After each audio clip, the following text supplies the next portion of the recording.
What's up, guys, and welcome back to the channel. Today I'm going to be talking about why you should never strive to get back to the past. Now, this is another thing that I have genuinely struggled with so much in my 27 years of life. Well, I guess more so like the last 15 years or so, since I was a kid for a good chunk of my life still, up until this point. But striving to get back to the past is something that I think I've thankfully had a paradigm shift with in more recent years. But it really used to be something that had me just hung up on life. And when you really think about it, especially in your 20s, that's actually kind of pathetic. It's giving peaked in high school vibes. But I didn't peak in high school, by the way, thank God, because I was nothing exceptionally special in high school. I was a pretty decent human being, but that's about it. I can confidently say I didn't peak, so I have we're doing good there. That's a plus. But yeah, striving to get back to the past is legitimately one of the most destructive mindsets that you can have, because like I just said, it can be something that really just keeps you hooked in the past, and being hooked in the past is never a good thing. It will legitimately shape how you go about everything. You'll always be reminiscing about the good old days. You'll always be caught up on what was and never what is right now or what could be in the future.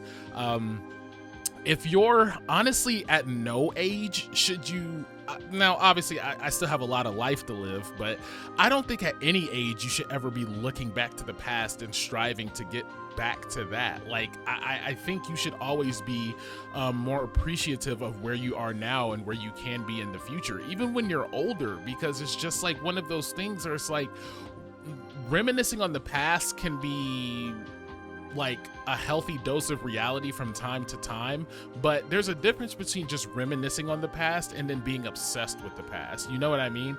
But I'm not 40, 50, or 60 yet, but I genuinely just don't see how the mindset could ever be helpful. I remember one time I was 19 at the time, so this is a few years back, and I was talking with one of my friends in front of somebody who was a little bit older than us, probably in their mid to late 30s. And we were just talking about what life was like when we were 16 and 15, because we were newly adults at the time. And it was man, you remember this and you remember that and stuff like that. And this person kind of interrupted us and was if I'm being honest, I hear you guys talk about the past a lot and you're only 19. That's not good. And genuinely, I took that to heart. Now, years later, I still wrestle with it from time to time, but I think I began to try and get rid of those destructive mindset habits back then. I think that's what put me on the journey to not be one to always be so obsessed with how things used to be. And I get it. It is really tempting. There are things I loved in my childhood that I would really want to get back to. I miss being able to just game all day. Back when I was growing up. So I grew up with the GameCube, the Game Boy, the Nintendo DS, and the Wii. The GameCube was my first real game system. I caught the very tail end of the N64 because I was born in '98. So the GameCube and Game Boy were the first systems where I was able to fully cognitively enjoy playing video games. But I digress. I would love to be able to just sit inside with no responsibilities and play GameCube all day. Give me Mario Sunshine in 20 years of my life back, and I promise you I will spend at least 7 of those years playing that game alone. It was freaking awesome. Being able to go outside and just not have a care in the world outside of some schoolwork here and there, but it really doesn't matter yet at that point. It does, but it's just you're not really that pressed about it at that age. But just being able to do everything was so whimsical back then, and there was just you're chilling. There's no real responsibility, and you don't even realize it, because that's one of those things where it's you don't realize how awesome it is to not have responsibility until you start having responsibilities. But even me saying that, it's it does something where it's man, being a kid was awesome. And honestly, it really was, genuinely. But those are really good times to look back on and reminisce, and I think that's what makes them more special. we have a limited time on this earth, and it doesn't need to be wasted by loving yesterday more than what you have today. And again, I say this with sensitivity in mind. Sometimes you go through hard times. Like, I'm not going to sit here and act like every day should be the most joyful, joyous thing in the world, because that's not realistic. We go through seasons that suck. We go through times that suck. Sometimes you have more money, and then sometimes you don't. And maybe you want to go back to when you did have more money. But that kind of brings me to my next point, where it's one of those things where it's like, realize that you can learn from the past and bridge the gap with the present and the future. So one of the things I've done to like shift my mindset in this over the last few years, because I'd be thinking to myself, like, legit, I go on like walks a lot to like think, and they're very cathartic for me. And I was thinking to myself, I was like, man, I might be cooked, because it's like, I genuinely feel like I enjoyed the good old days better than the days I'm enjoying now. And that's kind of when it clicked for me. Like, thank God he switched my mindset. Like, thank God I had a mindset shift, because genuinely, I'll just credit it to God putting the idea in my head. It was one of those things where it's just like, you may not be able to get back to how things used to be, but you can learn from the past and merge that with what you're doing now to create a better future. So the past isn't something that we should be stuck in and always reminiscing on and obsessing over. It's something that we can take that nostalgia, we can take those meaningful memories that we have, we can take that reminiscence, and we can bridge that with our current days to forge a better future. I know that sounds like super cheesy, but it's legitimately one of those things. It's like when you see people who are happy in life, and later on in life when they have like lots of kids and grandkids and stuff like that, it's like, a lot of times you'll see them doing things like that were old traditions for them when they were kids. And, you know, there's a balance with that, because sometimes that could lean into toxic territory, but that's not what we're talking about today. We're talking about we're talking about the fun, happy, whimsical side of that. But, it is one of those things that you are able to see happy people do and joyful people in life do. And I'm just like, yeah, I think that's really awesome. So it's like, no, will I ever be able to go back to just playing video games all day with no expectation of responsibility?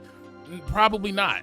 You know, like, I have bills now, and eventually I'll have a wife and kids and, you know, other stuff. But it's like, I have friends and family and, you know, electricity to pay for, but I can't implement it in ways where it's just like, oh, maybe I play like one game from my childhood a month, because I'm still a gamer to this day, as you can see by the footage playing on the video.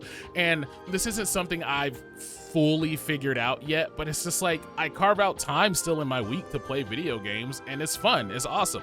I've kind of been using video games as like a big example for this, the duration of this video, but that's just because that's one of the things for me that was like a big part of my childhood. But fill in the blank with whatever it is that you're so reminiscing about or so obsessed with, and like that you feel yourself kind of holding on to a little too tightly, and begin to brainstorm ways in which you can implement those past things into your present life. Again, it's a fine line. You kind of have to be careful with it, but it's not being obsessed with the past. It's just taking elements from it and merging it with the present and bridging that gap so that you can have a joyful future. Still got to have responsibilities. You still have to do the things that you have to do, you know, if you're old enough and you're living on your own, or, you know, if you're just coming of age or whatever it is, wherever this video finds you in your walk of life at your current age or whatever. A little bit of a word salad there, but it's one of those things where you have to really look inwardly and be honest with yourself on how you can do better on bridging that gap in your life. But like, legit, I don't know, one thing that me and my friend group did a while back was we got together and we had like a nostalgic game night. Like, we all bought our DS's. Did anybody bring a Game Boy? I don't think so. I don't think we went back quite that far. We bought DS's and we hooked up a Wii and we played some Wii games and Just Dance and stuff like that. And it's like, again, I know I'm using the gamer example, but sorry, guilty as charged. I'm a gamer. it was one of those things where it's just like, it was a really good time and we're adults and we have responsibilities, but we took one night out of the week and we decided to meet up and just have a night where we played old games, and then we ended up talking about life and dreams and aspirations. Like I said, I don't know. I'm just a guy ranting at a camera. I don't have all the answers. Maybe next time I'll sit down and think of more practical things that you can implement, but I don't know. I'm not a psychiatrist, so sorry. You might have to go do the homework yourself, but I just wanted to talk about it as a topic and bring it up because it's something that I noticed a lot of people do, especially around my age when we're starting to push 30 and stuff like that. And it's just like, bro, just because we're going to be 30 in a few years doesn't mean it has to be the end of our life. It just doesn't. And people who think that 30 is the end of their life, it's like, those people are miserable. I have seen people in their mid to late 60s like start new construction projects, and they spearhead it and do like incredible things. And then there's also some 60-year-olds I've seen where it's just kind of like they just sit there and they're miserable and they don't do anything else with their life because they think it's all over. That's the difference between somebody thinking their life is over at 30 versus someone who's like, life is just getting started. Again, I know there's sensitivities to that. I'm not talking about if you had a tragic accident and you just can't really do much, but I'm talking about people who is like, no, you're strong and able. You can move your body. You're just choosing to be older than what you're just choosing to be like decrepit from a mindset perspective. And it's just not healthy for you. But I digress. But that's just my 2 cents on the matter. If you enjoyed today's video, be sure to comment, like, and subscribe. Let me know what you agree with or disagree with in the comment sections, or if any of these points hit home with you. And yeah, God bless you. And until next time, I leave you with this.